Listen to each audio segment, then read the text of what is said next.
He dressed and went downstairs before his parents were awake, had eaten his breakfast and fed the chickens by the time his father came downstairs to put the kettle on.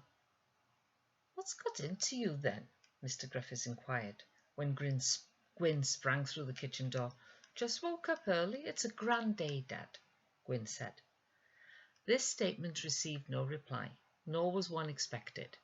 The silences that sometimes yawned between father and son created an unbearable emptiness that neither seemed able to overcome.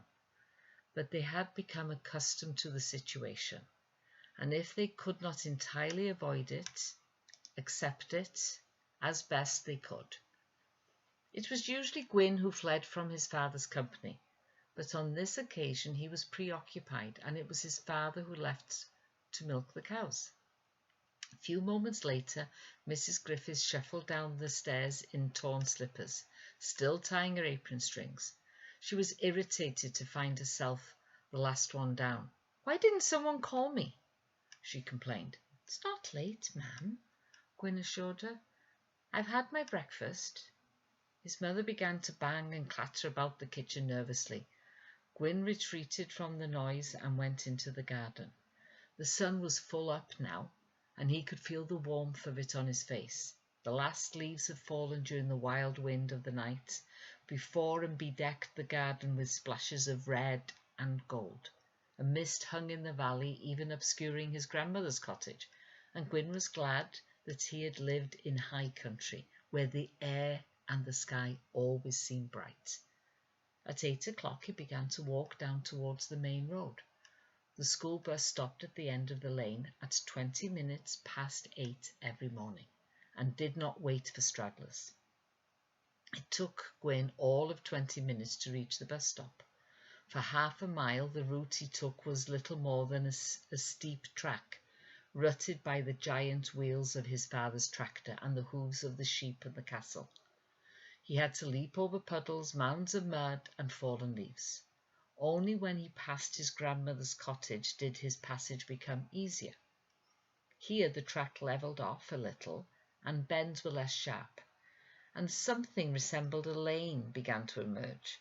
By the time he had reached the Lloyds farmhouse, the tracks had become respectable size, tarmacked, and wide enough for 2 passing cars. The Lloyds had just erupted through their gate, all 7 of them, arguing, chattering, and swinging their bags. Mrs. Lloyd stood behind the gate, while little Iolo clasped her skirts through the bars, weeping bitterly. "Stop it, Iolo, be a good boy. Nerys, take his hand." Mrs. Lloyd implored her oldest child. "Ma'am, ma'am, ma'am," wailed Iolo, kicking his sister away. "Ma'am can't come. Don't be silly, Iolo. Alun, help Nerys." "Hold his other hand." Alun obeyed. Avoiding the vicious thrust of his youngest brother's boots, he seized Iolo's hand and swung him off his feet. Then he began to run down the lane while the little boy still clung to his neck, shrieking like a demon. The other Lloyds, thinking this great sport for the morning, followed closely behind, whooping and yelling. Gwyn envied them the noise, the arguments, even the crying. He came upon a similar scene every morning, and it never failed to make him feel separate and alone. Sometimes he would hang behind, just watching, reluctant to intrude. Today, however, Gwyn had something to announce. Today he did not feel alone. Different, yes, but not awkward and excluded. "Alun! Alun!" he shouted. "I've got news for you." Alun swung around, lowering Iolo to the ground, and the other Lloyds looked up at Gwyn as he came flying down the lane. "Go on," said Alun. "What's news?" "I'm a magician," cried Gwyn. "A magician!" And he ran past them all, his arms outstretched triumphantly, his satchel banging on his back. "A magician?" scoffed Alun. "You're mad, Gwyn Griffiths. That's what you are." And forgetting his duty, left Iolo on the lane and gave furious chase. "Mad? Mad?"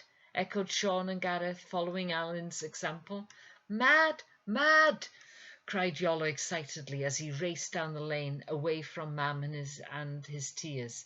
Soon there were 4 boys tearing neck and neck down the lane, one not far behind, all shouting, "Mad! Mad! Mad!" except for Gwyn, and he was laughing too much to say anything. But the 3 girls, Nerys, Nia, and Kate, always impressed by their dark neighbour, stood quite still and murmured, "A magician?"